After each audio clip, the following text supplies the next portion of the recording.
네, 시작합니다. 먼저 주님의 기도 같이 하시겠습니다. 주님의 기도 원문으로 같이 먼저 보시겠습니다. 시작. 파텔 헤몬 호엔 토이스 우라노이스 하기아스테토 토 오노마스 엘데토 헤 바실레이아스 게네데토 토 텔레마스 호센 우라논 가이 에피테스 게스 톤 알톤 헤몬 톤 에피오시온 도스 에민 세메론 카이 아페스 에민 타 오펠레이마타 헤몬 호스 카이 헤메스 아페이에멘 토이스 오펠레이타이스 에몬 카이 메 에이세나케스 에마스 에이스 페이라스몬 알라 우르사이 에마스 아포투 코네루 호티 소 에스틴 헤 바실레야 카이에 두나미스 카이에 독사 에이스투스 아이오나스 아멘. 아멘. 다시 한번 의역된 부분으로 같이 보시겠습니다. 의역된 부분입니다. 시작. 하늘뜰 안에 계신 우리 아버지, 하늘 안에서와 같이 땅 위에서 당신의 이름이 거룩히 여김을 받으셨으며 당신의 나라가 임하셨으며 당신의 뜻이 이루어졌습니다. 오늘날 우리에게 위에 있는 우리의 양식을 주시옵소서. 그리고 우리가 우리에게 빚진 자의 빚을 사하여 준 것 같이 우리의 빚을 우리에게서 사하여 주시옵소서. 우리를 시험에 들어가게 하지 마시고 다만 악으로부터 우리를 구하시옵소서. 왜냐하면 그 세대는 당신의 나라이며 능력이며 영광이기 때문입니다. 아멘. 말씀 보십니다. 로마서 6장입니다. 로마서 6장 6절에서 11절 말씀. 로마서 6장 6절에서 11절 말씀 같이 천천히 같이 합독하시겠습니다. 시작. 우리가 알거니와 우리의 옛사람이 예수와 함께 십자가에 못 박힌 것은 죄의 몸이 죽어 다시는 우리가 죄에게 종노릇 하지 아니하려 함이니 이는 죽은 자가 죄에서 벗어나 의롭다 하심을 얻었습니다. 만일 우리가 그리스도와 함께 죽었으면 또한 그와 함께 살 줄을 믿노니 이는 그리스도께서 죽은 자 가운데서 살아나셨음에 다시 죽지 아니하시고 사망이 다시 그를 주장하지 못할 줄을 알미로라.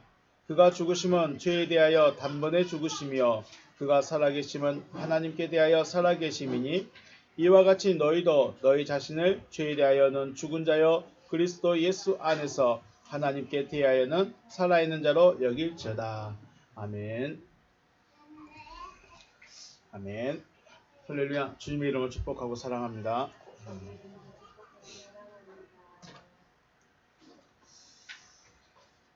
하나님의 약속을 믿는 여러분과 저에게 하나님의 크신 은혜가 머물러 있으시길 주님의 이름으로 축복합니다. 하나님의 은혜는 물론 모든 사람을 향하여도 있지만 누구에게 있을까요? 하나님의 말씀을 믿는 그에게 있음을 우리는 알고 있습니다. 많은 사람에게, 모든 사람에게 하나님의 관심 가지지만 특별히 누구에게요? 말씀을 가진 자에게. 하나님이 바로와 아브라함이 둘이 분쟁이 일어났을 때 누구 편 들어줬을까요? 아브라함 편 들어줬죠. 네. 어려움 만났을 때 누구 편 들어줬을까요? 아브라함 편 들어줬습니다. 아브라함이 무엇이 있습니까? 아브라함은 하나님의 말씀대로 따라 나간 사람이기 때문에 하나님께서 은혜를 베푸셨다. 우리는 하나님의 약속을 믿고 있습니다. 우리는 하나님을 믿습니까? 하나님의 약속을 믿습니까? 물론 같은 말입니다. 같은 말인데 우리는 뭘 믿어야 돼요? 하나님의 약속을 믿는 거예요. 왜 약속을 믿어야 될까요? 그걸 행하실 수 있기 때문에. 하나님은 하나님이 하신 말씀을 능히 이루실 수 있는 분입니다. 그래서 어떤 하나님이요? 능력의 하나님. 병을 고쳐주고 기적을 행해주고 기도에 응답해줘서 능력이 아니라 자기 말을 자기가 능히 이룰 수 있어요. 그래서 능력의 하나님이신 것입니다. 그럼 그 하나님의 약속이 뭐예요? 그 하나님의 약속은 뭐예요? 아들을 주겠다는 거예요. 아들을 주겠다. 그럼 아들을 우리가 예수로만 봐야 될 것인가 하는 그런 문제가 있습니다. 네, 일단은 아들을 주겠습니다. 아들을 주겠다 하셨고 또 아들을 줘서 어떻게 하겠다? 살게 하겠다는 거죠. 아들을 줬는데 못 살아하는 사람들도 있어요. 말씀을 주셨는데 끝까지 못 간 사람들도 있어요. 하나님의 약속은 이루어져야 돼. 끝까지 가야 돼요. 네. 하나님의 약속은 아들을 주시겠다. 그리고 살게 해주시겠다는 거죠. 성경의 수많은 이야기와 또 많은 사람들의 이야기를 통해서 우리는 하나님의 약속을 발견하는 거예요. 그러면 하나님의 약속이 수만 가지냐, 500, 뭐 몇백 가지냐, 이거 찾아내는 게 문제가 아니에요. 그래서 우리는 뭐 헌금하면 물질복 받고, 충성하면 뭐 건강복 받고, 목사 섬기면 뭐 이름이 높아지고 뭐 그런 복만 찾고 있다는 거죠. 성경에서 그것만 찾고 있는 거예요. 성경에서 어떻게 하면 육신이 복을 받더라는 것만 그것만 찾고 있어요. 11조 잘하면 무슨 복 받는다? 물질복 받는다. 교회 청소 잘하면 건강복 받는다더라. 목사 잘 섬기면 뭐 그런다더라. 이것만 찾고 있다는 거예요. 성경에서 뭘 찾아야 돼요? 하나님의 약속. 그걸 발견해야 돼요. 그러면 하나님의 약속은 딱 한 가지예요. 이걸 아들을 줘서 살게 하겠다는 말은 하나로 말하면 내가 너를 내 아들 삼겠다는 거죠. 아들 삼겠다. 이 하나님의 약속은 인간적인 방법으로 절대로 이루어질 수 없고 오직 믿음이라는 것으로만 이루어질 수 있다는 것입니다. 다른 거 없습니다. 믿음입니다. 내 형편, 내 처지, 내 성격, 내 성향 이것들도 물론 다른 사람에게 영향을 미칠 수 있고 좀 부끄럽기도 하고 민망하기도 하고 정말 이래도 되나 할 정도에 있지만 중요한 것은 믿음으로 된다는 거예요. 바울도 고백하잖아요. 내가 하나님의 백성이 된 게 말이 된다 안 된다? 안 된다. 핍박한 사람 스데반 집사 죽이는데 죽이라고 가표 던져놓고 여러 성을 쫓아다니면서 무조건 잡아서 죽이는 사람인데 어떻게 그 사람이 예수 믿는 사람들이 성령 받은 사람들이 봤을 때 무서워서 만나지도 않은 사람이에요. 차라리 도둑이었으면 만나기 쉬웠을 겁니다. 그렇죠? 만약에 바울이 도둑이었으면 만나기 쉬웠을 수 있어. 사기꾼이면 차라리 만날 수도 있어. 사기꾼이 바뀌었대. 도둑이 좀 변화됐대. 그럴 수 있어. 그런데 이 사람은 무조건 잡아서 죽이던 사람이에요. 누가 봐도 피할 수밖에 없는 사람이에요. 그런데 이 바울이 바뀌어졌어요. 어떻게 해요? 믿음으로. 그래서 우리는 물론 그 사람의 성향이나 성격이나 뭐 과거의 행적을 볼 수 있고 또 보아야 되기도 하고 그러겠지만 더 중요한 것은 하나님은 믿음을 보신다. 그래서 믿음으로만 되어질 수 있다는 것이죠. 지난 시간에 우리가 6절과 7절을 말씀해서 구원의 원리에 대해서 설명을 했습니다. 구원의 원리. 구원의 원리가 뭐냐? 여기 6절 보시면 옛사람이 예수와 함께 십자가에 못 박힌 것은 죄의 몸이 죽어 다시는 죄에게 종노릇하지 아니하는 것이 구원의 원리입니다. 이것을 더 간단하게 말하면 죄에 대하여 죽었어요. 그래서 의롭다 여기심을 받은 거예요. 이게 구원의 원리입니다. 그래서 이 구원의 원리에 대해서 조금 더 쉽게 또 한번 설명해보고 또 넘어가겠습니다. 우리는 믿고 있어요. 앞에서 말씀했듯이 하나님의 약속을 믿고 있어요. 그럼 왜 믿어야 될까요? 아니 믿기 전에 그러면 왜 우리는 이 믿음이란 걸 찾아다닐까요? 우리는 하나님이란 신을 믿고 여기 있는 것이고 저 산속에 계신 분들은 석가를 믿을까요? 석가를 믿는가요? 부처를 믿는가요? 부처를 믿어요? 부처를 믿고 거기 있고 저 깃발 꽂고 있는 사람들은 자기 귀신들을 믿고 있고 왜 신이란 존재를 찾아다니죠? 여러분은 뭐 때문에 그렇게 생각하십니까? 구원 아닐까요? 구원? 그래서 우리 인류는 구원에 대해서 굉장히 오래된 철학을 갖고 있죠. 내세에 대한, 구원에 대한. 그래서 구원을 믿으라는 구원이 있다. 구원을 받아야 한다. 그래서 찾아다니는데 우리는 믿음이라는 것을 또 다른 데는 뭐 선행, 다른 데는 고행 그렇게 각자 나름대로 교리를 만들어서 믿고 있는 거죠. 그럼 우리는 왜 믿어야 되냐? 결국은 지금 우리 성경에서 말하는 하나님이 말씀하시는 왜 믿어야 되느냐에 대해서 말씀하셨다는 것은 앞에서 말씀했던 것처럼 아들 주겠다 혹은 살게 하겠다. 결국은 너를 내 아들로 삼겠다 라는 약속인데 이것을 다른 말로 말하면 생명 주겠다고 하시는 것입니다. 생명. 그러면 우리는 왜 믿어야 됩니까? 생명 얻기 위해서 믿는 겁니다. 생명 얻기 위해서. 이것을 다른 말로 구원받는 것 혹은 거듭난 것 혹은 부활이라고도 하는 거죠. 열심히 평생을 믿어왔는데 구원에 못 이르면요. 평생을 섬기며 살아왔는데 생명을 못 얻었으면요. 어떻게 될까요? 똑같아져 버리죠. 원래의 상태죠. 구원이라는 것은 물에 빠져있는 자를 건져내는 것입니다. 물에 빠져있는 자. 이게 원래 구원의 원뜻입니다. 그래서 우리는 어딘가 또는 무엇인가 빠져 있습니다. 여러분은 무엇에 빠져 있을까요? 나는 지금 어디에 빠져 있을까요? 어디에 빠져 있을까? 창세기 1장 2절에 땅이 혼돈하고 공하며 흑암이 깊음 위에 있다라고 했죠.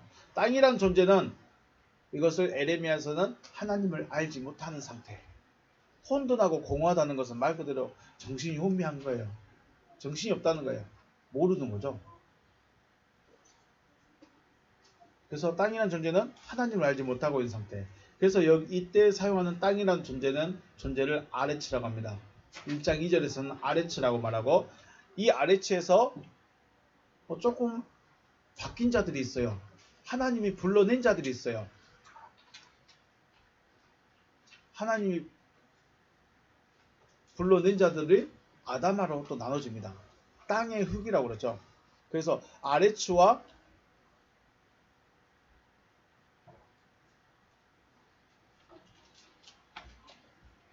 그냥 놔두세요. 아레츠와 아담아로 나눠지죠.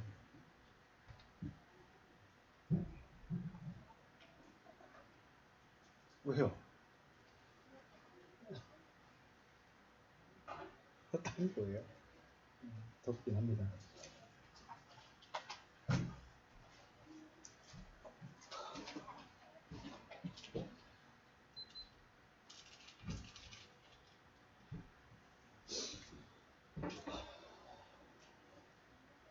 아레츠는 하나님을 알지 못하고 어둠에 잡혀있는 상태고 아담의 근원입니다.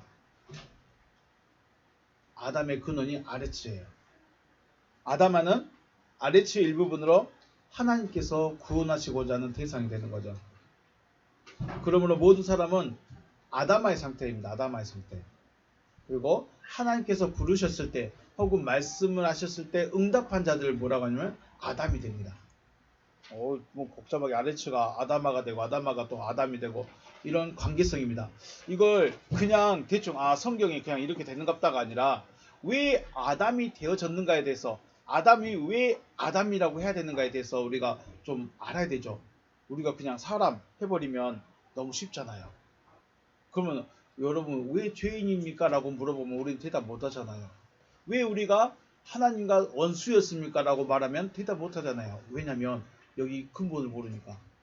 근본을 건너뛰어버렸어요. 우리 성경에서는 도저히 이 말을 못 해줘요. 왜냐면 그 땅이 그 땅이에요. 그래서 말을 못 해줘. 그래서 아레츠는 하나님을 벗어난 땅. 이 아레츠의 일부분으로 하나님께서 구원하시고자 하는 대상이 바로 아담아. 이 아담아가 하나님의 말씀을 음성을 들으면 아담으로 바뀝니다. 근데 가장 근본은 어디예요? 아레츠예요. 그래서 아담이 됐든 아담아가 됐든 아레츠의 본성을 그대로 갖고 있어요. 하나님을 거부하고 하나님을 알지 못하고 하나님께 반역하는 그 상태, 그 본성은 그대로 가지고 있어요. 가지고 있는데 아담을 통해서 뭘로 만들고 싶어요? 아들로 다시 만들고 싶어요. 그러면 아레츠가 원래 어디 있었죠? 아레츠가 원래 어디 있었어요? 창세기 1장 1절에 있었죠. 베레시트 바라 엘로힘 에트 하샤마임 베 에트 하 아레츠. 우두머리 안에 있어야 돼요. 그러면 결국은 아담이 어디 안으로 들어가야 돼요? 베레시트 안으로 들어가는 겁니다. 이게 완성이죠. 지금 아레츠가 베레시트에서 나왔으니까 이걸 다시 돌려놔야 돼요. 근데 아레츠 자체가 말 안 들으니까 얘가 어둠이 돼버렸으니까, 어둠이 돼버리니까 이 어둠의 일부라도 그게 누구라고요? 아담. 자, 아담은 이런 상태입니다. 그래서 우리는 하나님의 부르심을 받고 어쨌든 예수 앞에 나왔든지 나오게 되면 아담이 됩니다. 아담은 하나님의 음성을 듣고 말씀을 들은 자들, 아담이 되는 거죠. 그럼 이 아담이 누구 말을 가지고 있어야 돼요? 하나님의 말씀을 갖고 있어야 되죠. 하나님의 말씀 중에 무슨 말씀이에요? 너는 선악을 알게 하는 나무는 먹지 말라. 이것만. 그러면 결국 우리는 선악을 알게 한 나무로부터 먹지만 않으면 돼요. 그런데 우리는 이미 먹고 있어. 이게 무슨 말일까요? 저 4번이 생각이 있어요, 없어요? 나름대로 생각이 있어요. 근데 그 생각 자체가 뭐예요? 다 자기를 위한 거예요.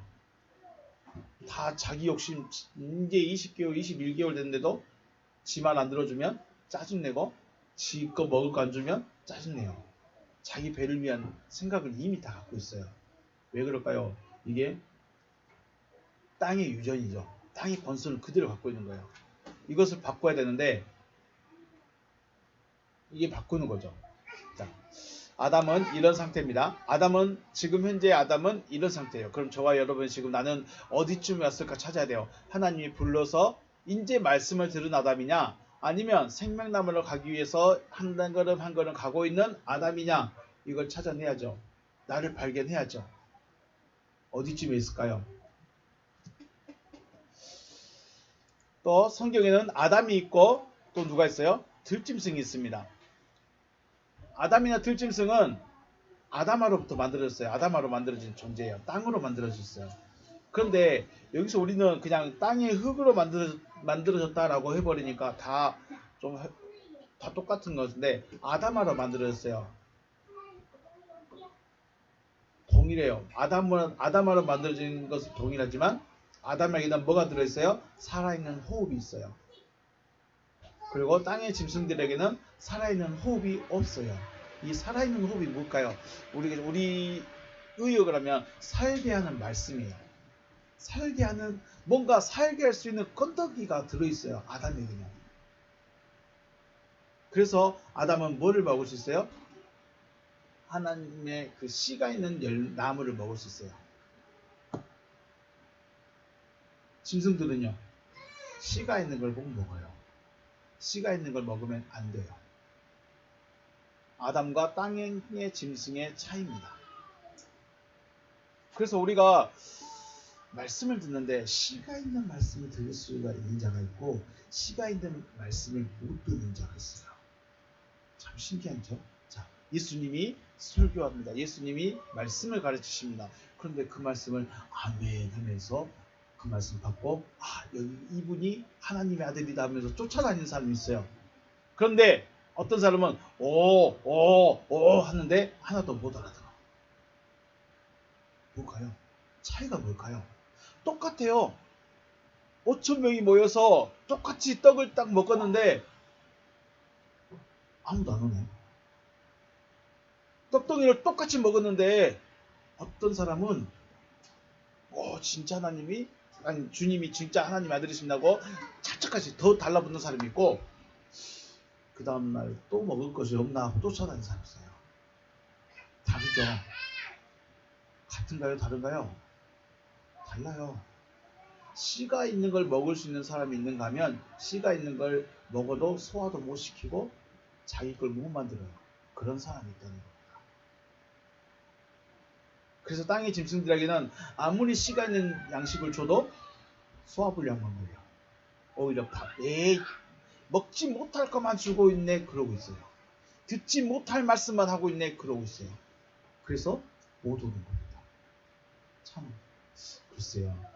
여러분은 어떻게 생각할지 모르시겠지만 중요합니다. 여러분이 하나님의 음성을 듣고 싶습니까? 진짜 여러분이 하나님의 구원의 말씀을 듣고 싶습니까?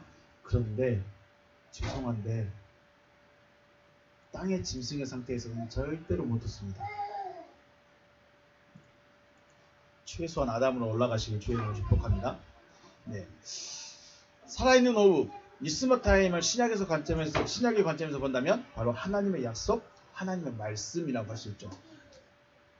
주님이 말씀을 전했는데 이걸 마음에 받아들인 자가 있고 받지 못한 자가 있어요. 말씀을 마음에 받은 자들은 이분이 하나님의 아들이시구나 하고 더 쫓아다닙니다. 더 말씀을 가르쳐달라고 합니다. 그런데 받지 못한 자들은 어떻게 하면 책을 잡을까, 어떻게 하면 꼬투리 잡을까만 생각하고 있어요. 차이가 많죠. 그래서 하나님의 약속을 가지고 있던 아담에게는 씨가 있는 나무로부터 먹어서 생명나무로부터 먹게 하셨지만 하나님의 약속을 가지지 않는 땅의 짐승들은 씨가 없는 뭐 먹게 돼요? 채소만 먹게 돼요. 그런데 우리 성경은 채소라고 번역하고 있지만 실질적인 원문에서는 쓸데없는 거, 전혀 허무한 거, 가치 없는 거, 이것들만 먹게 되는 거예요. 여러분은 뭐 드실랍니까? 영양가 있는 거 드실랍니까? 그렇습니다. 자, 그러면 씨가 없다는 건 뭐예요? 씨가 없다는 것은 생명의 유전이 없다는 거예요. 자기만 먹고 끝나는 거예요. 자기만 듣고 끝나는 거예요. 생명의 유전이 없다는 것입니다. 곧 생명 없이 땅으로, 생명 없이 그냥 흙으로 돌아가는 인생이라는 거죠. 하나님께서 하시고자 하시는 것은 이 생명 없는 아담에게 생명을 주시는 것입니다. 그리고 생명 없는 아담을 통해서 중요하죠. 땅의 짐승들이 아담과 똑같은 존재가 되게 만들어지는 게 누구예요? 아담이 해야 할 일이에요. 아담은 무슨 일 해야 돼요? 땅의 짐승들에게 가서 야, 너 나 따라와. 너 나와 같이 되자 하고 이끌어가는 거예요. 이게 아담이 할 일이에요. 그냥 나 생명 얻었어. 나 하나님 아들 됐어. 어우 좋아. 끝. 이게 아니라는 거예요. 하나님의 아들이 되어졌으면 땅의 짐승들에게 또 뭘 줘야 돼요? 씨를 먹을 수 있는, 씨 가진 열매를 나무로부터 먹을 수 있는 이걸 가르쳐줘야 돼요.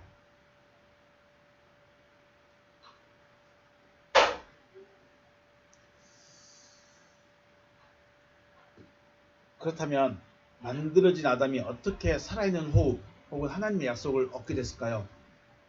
이것을 얻고자 노력한 것이 있었을까요? 아담이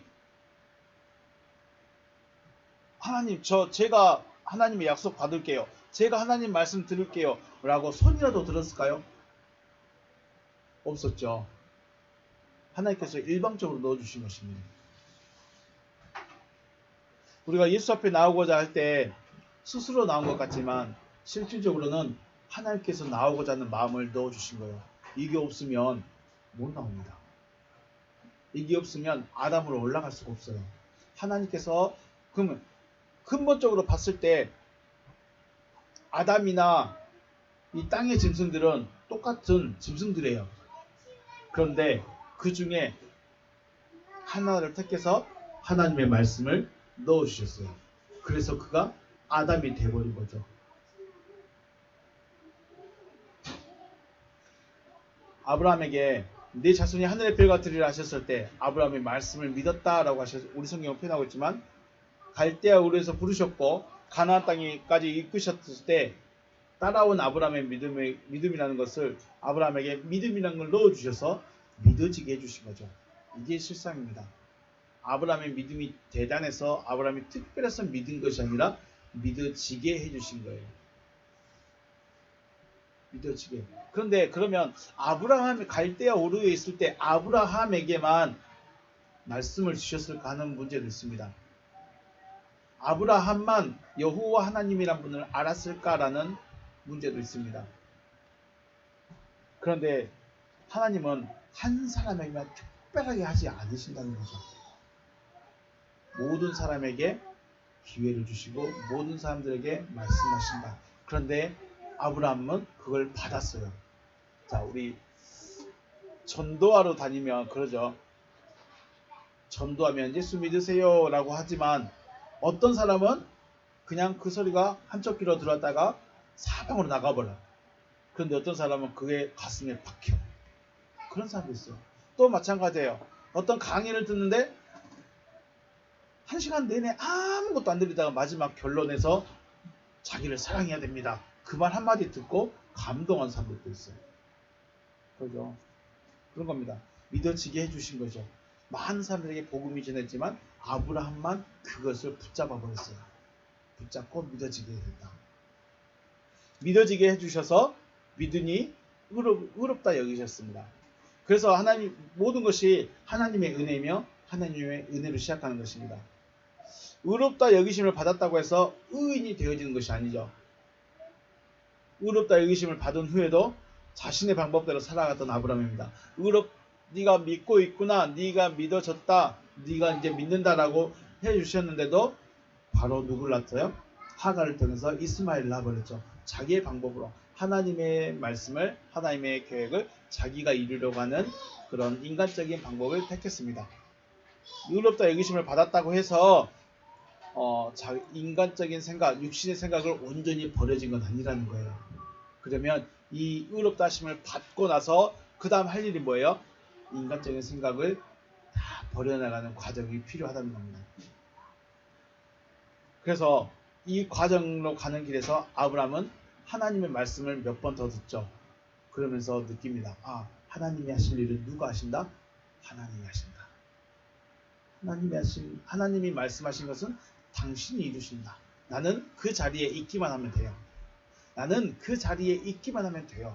내가 뭔가를 하려고 하고 내가 뭔가 노력하면 안 된다는 거죠. 그래서 아브라함은 이삭을 바칠 수 있었습니다. 자, 만들어진 아담의 이야기나 아브라함의 이야기는 하나님의 기적이다, 하나님의 능력이다, 믿음의 조상에 대한 이야기다 라고 끝나면 안 되고 구원의 원리에 대해서 말씀하시는 겁니다. 어떻게 구원할 것인가, 어떻게 구원이 이루어질 것인가에 대해서 원리에 대해서 말씀하고 계시는 것입니다. 그래서 나라는 존재성을 먼저 알고 인정하고 이러한 나를 하나님께서 구원하시고자 하신다는 사실을 받아들여서 구원의 원리에 맞게 나의 걸음을 맞춰야 되는 것이요. 구원의 원리가 아담 만들었대, 감사합니다, 그래서 인류의 시작이요 하고 끝나버리면 안 됩니다. 아브라함을 부르셨대, 대단한 아브라함이다, 대단한 아브라함이다, 100세의 아들 낳대, 대단하다, 믿음이 대단하대 라고 끝나면 안 됩니다. 어떻게 구원을 이루어 가시는가를 그 사람들을 통해서, 그 이야기를 통해서 알아야 되고, 그 다음에는 나는 지금 어디쯤에 있을까? 아브라함의 인생의 여정에서 구원을 이루어가는 그 인생의 여정에서 나는 지금 어디쯤에 있을까를 찾아내야 되죠.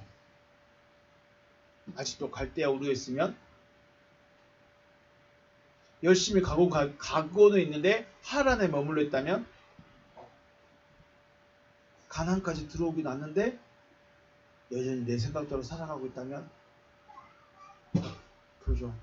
나는 지금 어디쯤에 있고 나는 지금 어떠한 모습으로 나타나고 있을까? 나를 발견하는 거죠. 구원의 원리에 맞춰서, 구원의 기준에, 그 기준에 맞춰서 내가 지금 어디쯤에 있을까? 나는 어느 단계에 있을까? 이걸 찾아가는 겁니다. 이것이 바로 로마서 6장 6절에서 말씀하시는 것입니다. 옛사람이 예수와 함께 십자가에 못 박힌 것은 죄의 몸이 죽어 다시는 우리가 죄에게 종노릇하지 아니하려 합니다. 그리고 죄에서 벗어나 의롭다 하심을 얻었다. 네, 십자가에서 죽지 않는다면 죄에게서 벗어날 수가 없고 죄를 가지고 있는 죄인입니다. 십자가에서 죽지 않으면 죄에게서 벗어날 수가 없어요.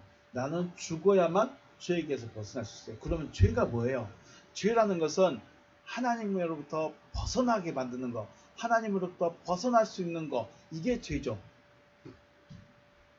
하나님으로부터 벗어나게 하는 게 뭐예요? 우리 육신의 생각이에요. 내 방법이에요. 내 믿음이에요. 내 철학이에요. 이게 결국은 하나님의 입장에서는 뭐예요? 죄예요.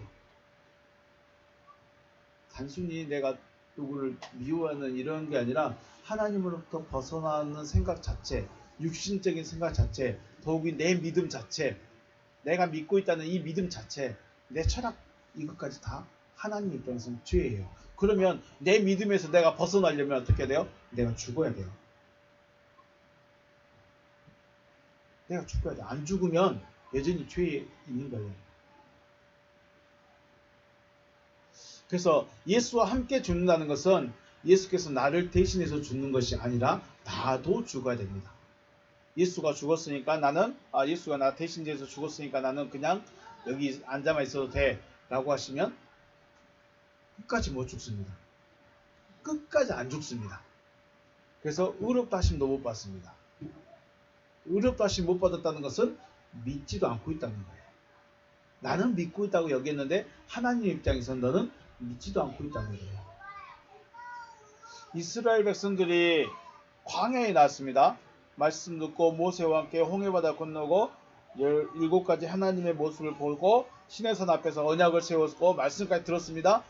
그래서 광야를 걷기 시작했습니다. 자기들의 입장에서 어땠을까요? 야, 나 진짜 대단한 믿음으로 살아가고 있는 거야. 나 광야의 길을 걸어가고 있어. 애굽에서 나왔어. 나 홍해바다 건넜어. 나 믿음이 있어. 라고 철저하게 자부심을 가질 수 있겠지만 하나님의 입장에서 그들은 어떤 사람들이에요? 미혹된 자들이에요. 안 믿는 자들이에요. 우리는 그들도 그들도 믿는 자지, 그들도 믿는 자지라고 우리 스스로가 위로해버려요. 근데 하나님 입장에서는 안 믿는 자들이에요. 우리는요. 예수가 대신해서 죽었으니까 나는 그냥 은혜로 교회 다니고 그냥 목사님 말씀 순종하고 설교 잘 들어주고 헌금하고 그러면 믿는 거지. 그런 믿음은 말씀도 없어요. 내가 안 죽으면 믿음 자체가 아니라는 거죠. 내가 죽는다는 것은 앞에서 말씀했듯이 내 믿음도 포함됩니다. 내 믿음도 포함됩니다. 철학, 가치관, 정체성, 또 그 아래치의 본성, 이것까지 다 죽어져야 되는 것이죠. 예수와 함께 죽는다.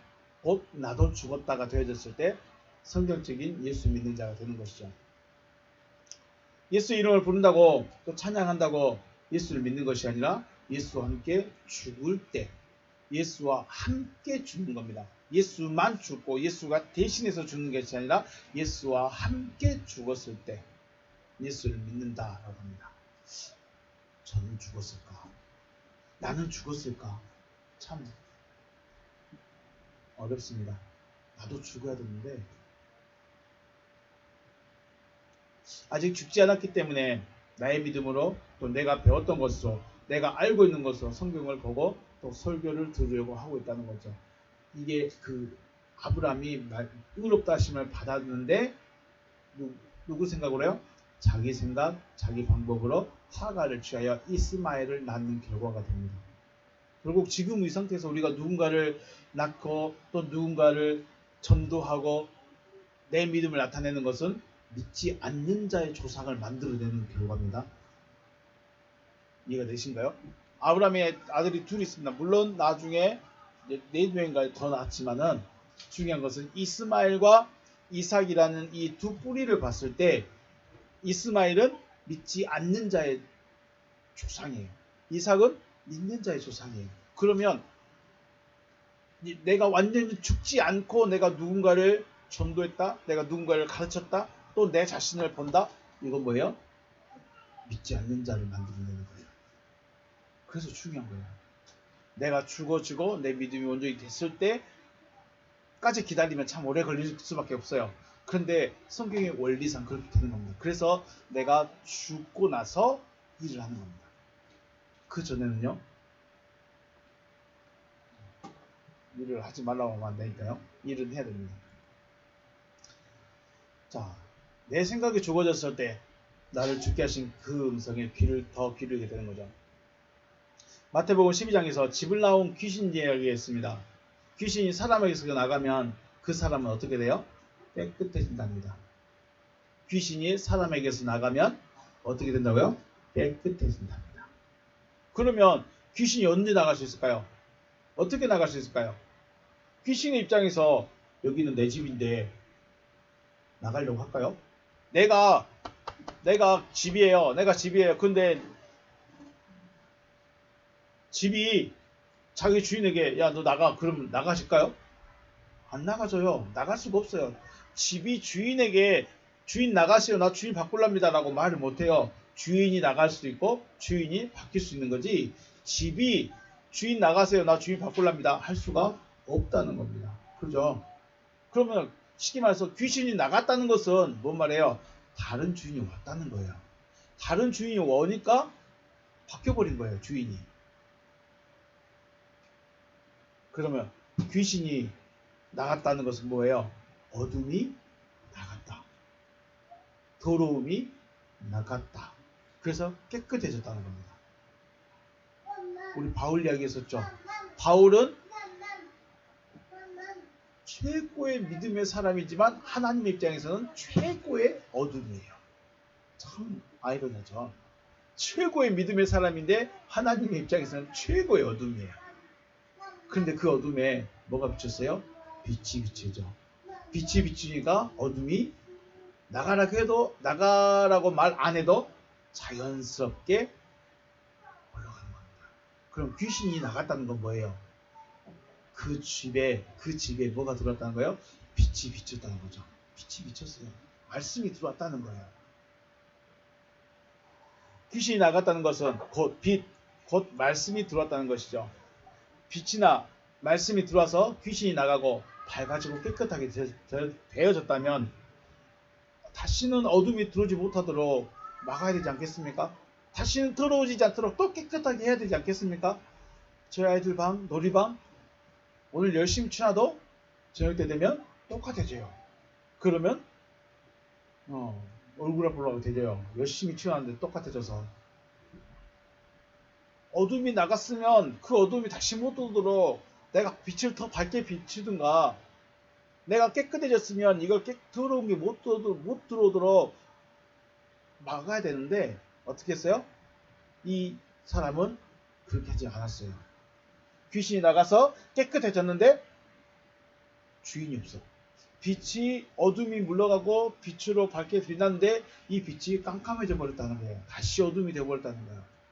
그래서 나갔던 귀신이 7을 더 데리고 들어와서 나중 형편이 더 심하게 되었습니다. 말씀을 들은 게 문제가 아니에요. 말씀을 들었으면 어떻게 돼요? 그걸 지킬 수 있어야 돼요.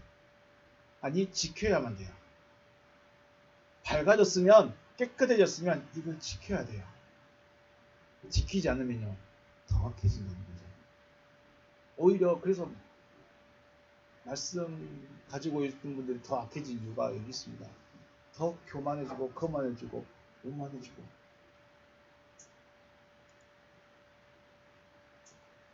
하나님께서 하실 일을 알았고 그 말씀을 믿어졌으면 더 많은 하나님의 말씀을 채워야 하는데 오히려 기존에 들었던 설교도 좋습니다.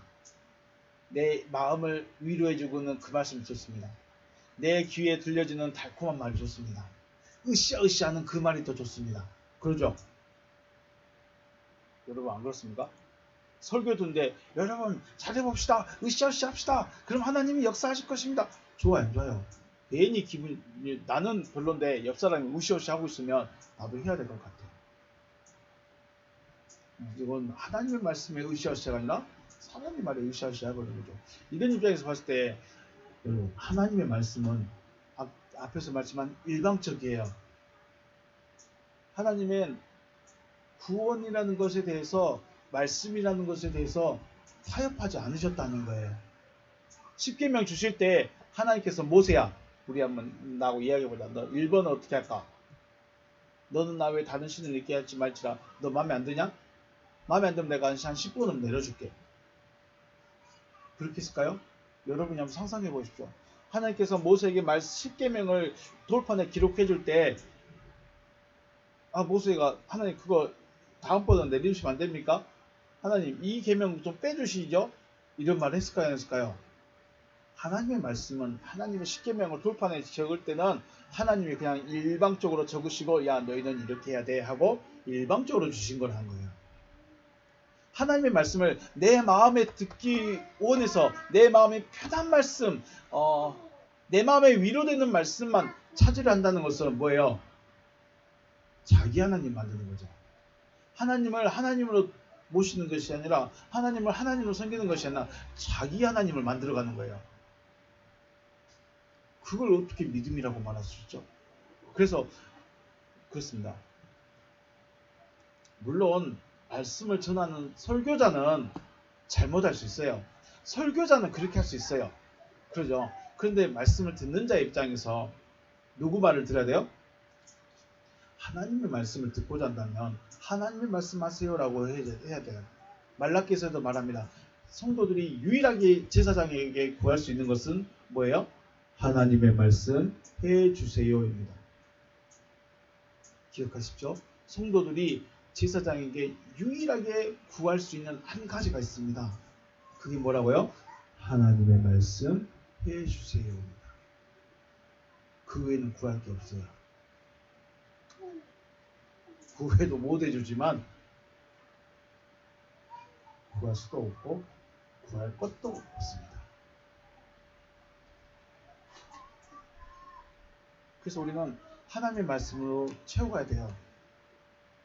하나님의 말씀으로 깨끗하게 되어졌다면, 내가 하나님의 말씀을 들려졌다면, 내가 하나님의 말씀이 믿어진다면, 하나님이 하실 일을 들었고 믿어진다면 그 다음부터는 뭐만 들어야 돼요? 하나님의 말씀만 들려줘야 돼요. 그것만 듣기를 구해야 돼요. 내 마음에 맞는, 내 생각에 맞는, 내 믿음에 맞는, 내 철학에 맞는 그런 말 말고 하나님의 말씀해 주세요. 목사님 생각 말고 하나님 말씀해 주세요.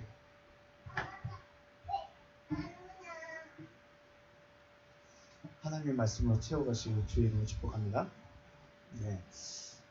6장 8절 말씀. 만일 우리가 그리스도와 함께 죽었으면 또한 그와 함께 살 줄을 믿는다. 에이데 아페도나멘 아페다노멘 우리가 죽었다. 신 그리스도 그리스도와 함께 죽었다면 6절에서는 누구와 함께 죽었어요?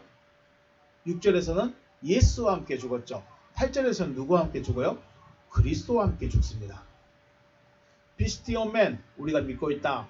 호티 타이 슈제소멘 아우토 그와 함께 살기 때문에 살게 될 것이기 때문에 우리가 이것을 믿고 있다는 거죠. 만약 우리가 그리스도와 함께 죽었다면 또한 우리가 그와 함께 살게 될 것을 우리가 믿는다. 예수와 함께 죽으면 의롭다 하심을 받는 것이고 그리스도와 함께 죽게 되면 생명 얻는 겁니다. 다르죠. 생명 얻었다는 것은 뭔 말이에요? 아들이 되어줬다는 거예요. 여기서 단순히 예수 그리스도와 함께 죽었다 해버리면 끝난 게 아닙니다. 예수와 함께 죽는 것은 의롭다 하심을 받는 것이고 그리스도와 함께 죽었다 살아나는 것은 그리스도와 함께 죽었다는 것은 살게 될 거라는 거예요. 생명을 얻는다는 것입니다. 그러면 우리가 뭘 믿어야 돼요? 그리스도와 함께 죽는다는 것을 죽으면 산다. 그리스도와 함께 죽으면 산다라는 것을 믿어야 됩니다. 여기서 앞에 단어맨 여기서는 완전히 죽어버린 거예요. 그리스도와 함께 내가 완전히 죽었어요. 완전히 죽어야 돼요. 완전히 죽었다는 것은 무슨 말이죠? 내 철학, 내 믿음, 내 사상, 내 번성까지 아주 다 죽어버린 거예요. 그러면 그리스도와 함께 산다는 거죠. 하나님은 살리신 일 하시고 우리는 살 것을 믿어야 돼요. 하나님의 약속은 우리를 생명 주겠다고 하시고 우리는 난 생명 얻을 것이다라는 것을 믿는 것이죠. 그래서 살기 위해서는 반드시 죽어야 한다는 전제가 있습니다. 죽어야 된다. 죽는 데 있어서 우리 스스로는 절대 죽어질 수도 없고 죽어지지도 않습니다. 내 스스로는. 결국 누가 죽는 거예요? 내가 죽는 것 같지만 내 안에 계신 그리스도께서 죽어진 거죠. 그리스도가 죽는 거예요. 자, 그런데 죽는 것은 그리스도는 말씀 그리고 영이십니다. 그 말은 뭔 말이냐면 죽어질 수 없다는 거예요. 죽을 수 없다는 거예요. 그러므로 그리스도의 죽음, 그리스도께서 죽은 자 가운데서 죽는다는 것은 죽음으로 죽으시는 것이 아니죠. 우리가 알고 있는 그 죽음으로 죽는 게 아니에요. 그래서 주님은 하나님의 미련에 대해서 말씀하십니다. 자연의 원리를 봤을 때 씨가 땅에 떨어져 있게 되면 씨가 먼저 나타날까요? 과육이 먼저 썩어질까요? 자, 감이 땅에 딱 떨어지면 씨가 톡 튀어나와서 씨만 떨어진가요? 아니면 과육이 썩어져서 없어지고 나면 그때서야 씨가 나온가요? 그때서야 씨가 떨어지죠. 과육이 없어져야 씨가 발할 수 있는 기회를 얻습니다. 과육이 그대로 탱글탱글 살아있으면 씨가 발할 기회가 없는 거예요. 우리가 사과를 먹는데 사과를 냉장고에만 넣어놔 버렸어요. 그래서 사과가 이 과육이 없어지질 않아. 상하질 않아. 그럼 씨는 언제까지 있어요? 씨는 그 과육 사과 먹을 때까지 그 냉장고 안에 있는 거예요. 그런데 그 사과를 빨리 꺼내서 과육을 다 먹고 없앤 다음에 없애면 씨만 딱 남게 되죠. 그 씨, 그게 중요합니다. 그래서 그리고 씨는 죽는 것이 아니고 뭐로 어떻게 되는 거죠? 생명으로 나타나는 거죠. 씨는 죽지 않습니다. 씨는 죽는 것이 아니죠. 씨는 죽는 것이 아니고 생명으로 나타난다. 그래서 그리스도는 표현을 죽는다고 표현했지만 실상은 죽는 게 아닙니다. 발하시는 거죠. 생명으로 다시 나타나시는 겁니다. 이것을 그냥 표현상 죽었다라고 표현하지만은 실상은 죽을 수도 없고 죽어지지도 않고, 그런데 그 그리스도가 생명으로 다시 나타난다. 9절, 이는 그리스도께서 죽은 자 가운데서 살아나셨음에 다시 죽지 아니하시고 사망이 다시 그를 주장하지 못할 줄 압니다. 그리스도께서 죽은 자 가운데서 살아나셨습니다. 에이도테스, 우리가 알고 있습니다. 오티 크리스토스 에겔데이스 에크네크론, 죽은 자들로부터 살리심을 받았습니다. 살리심을 받았다는 에겔데이스가 무엇인가? 수동태입니다. 그리스도께서 살리심을 받았어요. 에크네크론, 죽은 자들로부터입니다. 죽은 자들로부터, 다시 말씀드리지만 강도 셋에서 무덤에서 강도 셋 죽었는데 셋 중에 한 명이 살아났다고 말씀하시는 게 전혀 아닙니다. 절대 아닙니다. 죽은 자에게서, 죽은 자들로부터, 죽은 자로부터 살아나신 것입니다. 죽은 자가 누구죠? 생명이 없는 자. 생명이 없는 사람에게서 생명으로 나타나신 거죠. 우케티, 다시는 아니다. 아포넥스케이, 다시는 그가 죽지 않는다. 그리고 다나토스 아우투 우케티 큐리유에이, 사망이 다시는 그를 주장하지 않는다. 지배하지 않는다. 이걸 우리가 알고 있죠. 이게 뭘 말하냐면 그리스도께서 죽은 자가 가운데서 살아나시면 누구죠? 8절에서 그와 함께 죽으면 그와 함께 살 것을 우리가 믿었죠. 그러면 9절에서 그와 함께 살아났으면 살아난 그는 누구예요? 생명, 아들, 그리스도. 그래서 9절에서 말하는 그리스도는 단순히 우리가 알고 있는 주 그리스도만을 말씀하는 건 아니라는 거죠. 9절, 이는 그리스도께서 죽은 자 가운데서, 여기서 말하는 그리스도는 물론 맞아요. 우리가 생각하는 그 그리스도, 부활하신 그리스도가 맞아요. 그리스도께서 죽은 자 가운데서 살아나셨음에 다시 죽지 아니하시고 사망이 다시 그를 주장하지 못할 줄 알미로다 라고 말씀하셨는데, 이 그리스도를 단순히 우리가 알고 있는 그리스도로만 여길 것이 아니라 8절에서 말하는 그와 함께 살게 된 자, 믿음을 가지고 생명을 얻게 될 거라는 것을 믿고 있는 그리스도와 함께 살아난 그도 생명이고 그도 아들이고 그도 그리스도라는 거죠. 근데 그렇게 되면 어떻게 돼요?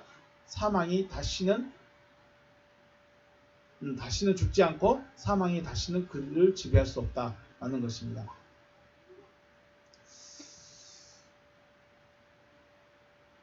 문제는 그리스도께서 아무에게서나 살아날 수 있느냐? 절대 안 됩니다. 뭐가 있어야 돼요? 씨가 있어야 돼요. 씨가 있어야 뭐가 있죠. 씨가 있어야 발화하는 것처럼. 그런데 우리가 알고 있는 것처럼 바울의 경우는 씨의 발화 정도가 아니라 그냥 아예 모종을 심어버린 거예요.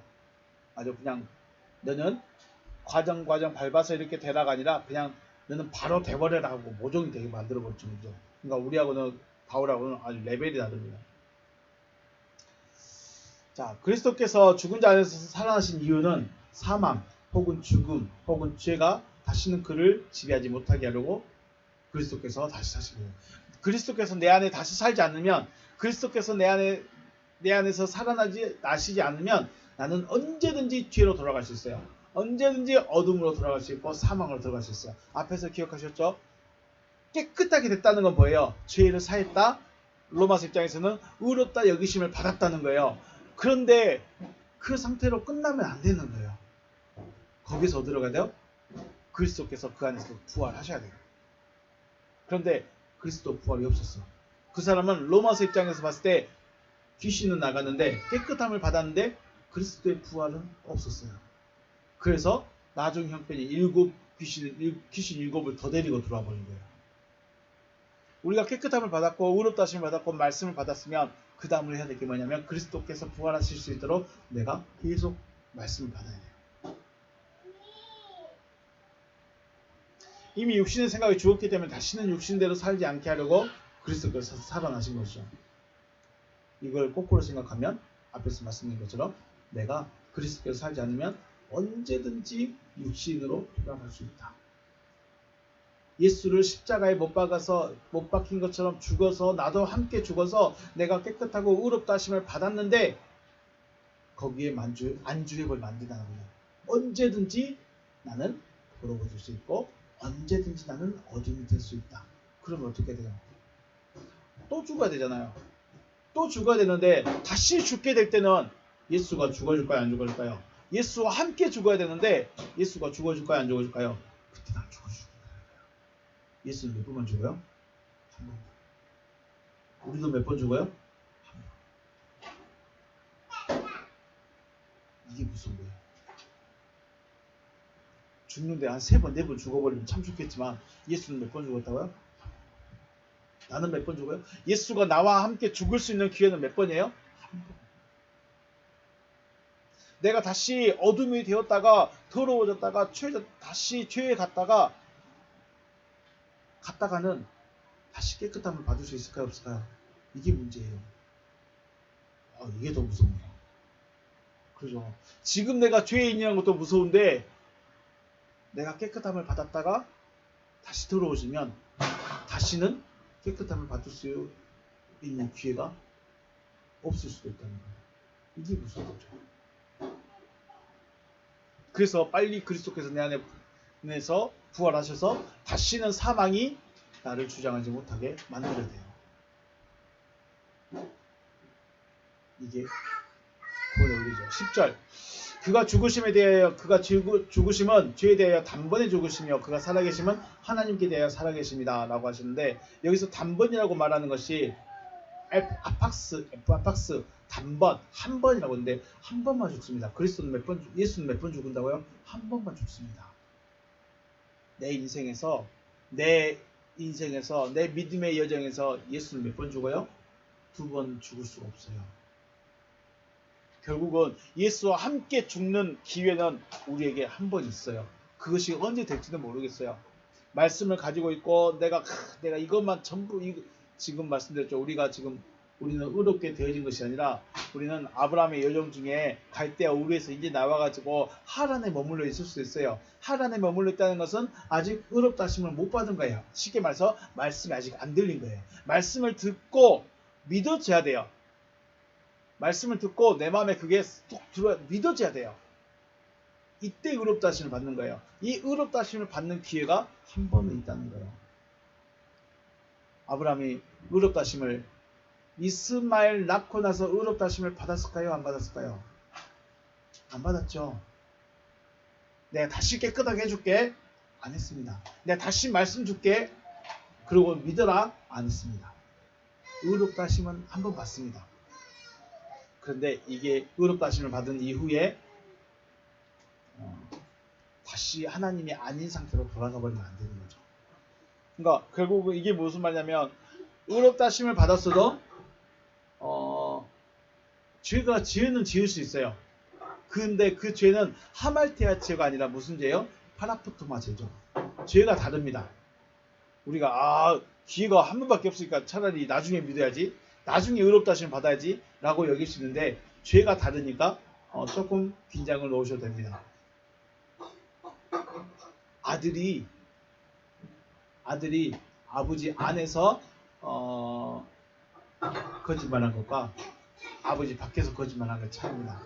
아버지 밖에서 거짓말하면 모든 사람에게 욕을 먹지만 아버지에게 거짓말하면 그냥 아버지만 용서주면 되는 거예요. 이런 과정들이 있습니다. 자, 예수는 중요한 거. 예수는 한 번만 줍니다. 언제? 나와 함께 한 번밖에 안 주십니다. 그리고 그 다음에 일어난 죄에 대해서는 파라크토마 죄가 돼야 돼요. 다시 예수를 십자가에 못 박히는 죄를 지으면 안 된다는 거예요. 예수를 십자가에 못 박히는 죄는 무슨 죄예요? 나 하나님 안 믿어. 나 하나님의 아들이 아니야. 이런 상태로 돌아가 버리는 겁니다. 죄가 좀 다릅니다. 기억하시길 바라겠습니다. 11절 이와 같이 너희도 너희 자신을 죄에 대하여 죽은 자여 그리스도 예수 안에서 하나님께 대하여 살아있는 자로 여길지어다. 중요한 것은 지금 로마서를 통해서 바울이 말하고 싶은 건 뭐냐면 너희는 지금 의롭다 하심을 받았고 하나님의 아들이 되어졌다라고 말하는 거예요. 쉽게 말해서 아직 의인은 아닌데 의롭다 여기심을 받았고 생명을 얻을 자로 됐다라고 얻을 수 있는 준비가 되어졌다라는 것을 알게 해주시는 거죠.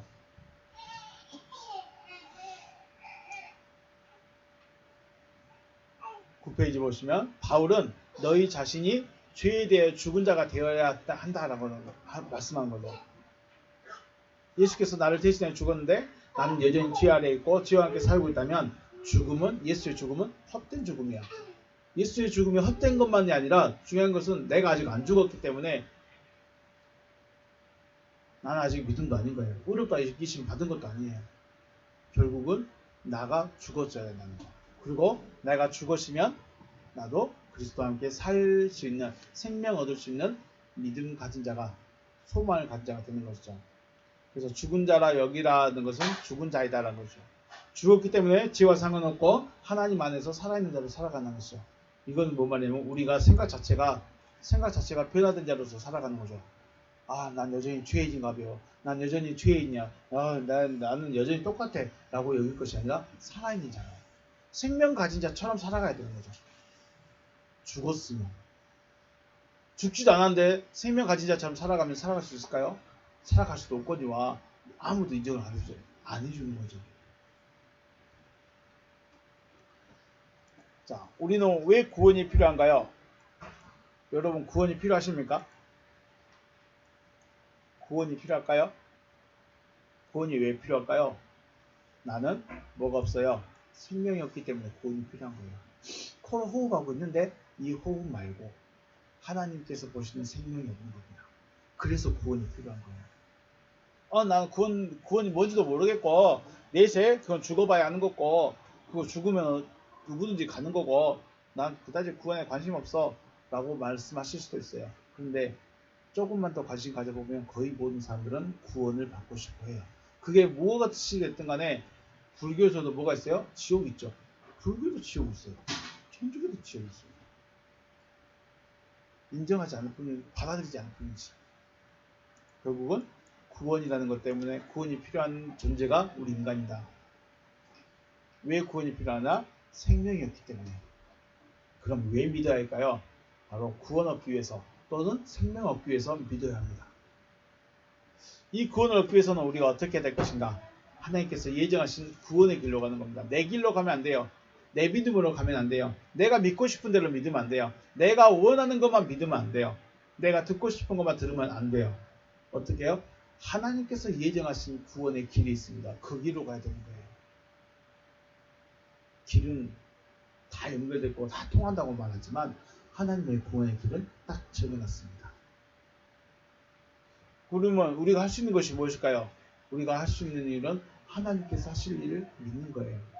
이것도 내가 믿어지지 않죠. 하나님께서 믿어지게 해주셔야 믿어지는 거예요. 그래서 우리가 구할 수 있는 것은 우리는 하나님께서 하실 일이 믿어질 수 있는 그 마음을 우리에게 주세요라고 기도하는 것 없어요. 하나님께서 하시는 일은 살리시는 일입니다. 생명 없는 나에게 생명을 얻게 하시는 것이 하시는 그 길을 우리에게 제시하셨고 그 길로 나오라고 말씀하시는데 우리는 그 말씀을 듣고 수용하고 간직해서 하나님께서 역사하시기를 구해야 되는 것이죠. 구원의 원리와 우리가 믿어야 될 것에 대해서 말씀을 드렸습니다. 왜 믿어야 되죠? 구원. 나에게 지금 필요한 게 무엇이다? 구원이다. 물론 돈도 필요하고 문제 해결도 필요하고 여러 가지 필요하지만 가장 근본적인 문제로 우리가 필요한 것은 구원이라는 것이다. 그럼 구원이 왜 필요하냐? 나는 죽어있기 때문에, 생명이 없기 때문에. 그럼 구원을 얻기 위해서는 어떻게 되냐? 하나님께서 예비하신 그 길로, 말씀하신 그 길로 구원의 원리대로 따라가야 된다.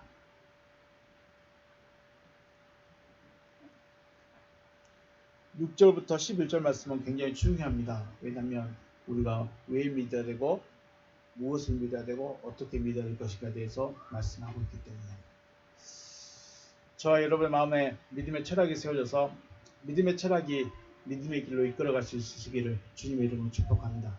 네, 이 믿음의 철학은 바로 주님의 말씀의 근거, 주님의 말씀의 기준, 주님의 말씀이 철학으로 세워져야 된다는 것입니다. 네, 오늘 여기까지 마치겠습니다. 수고하셨습니다.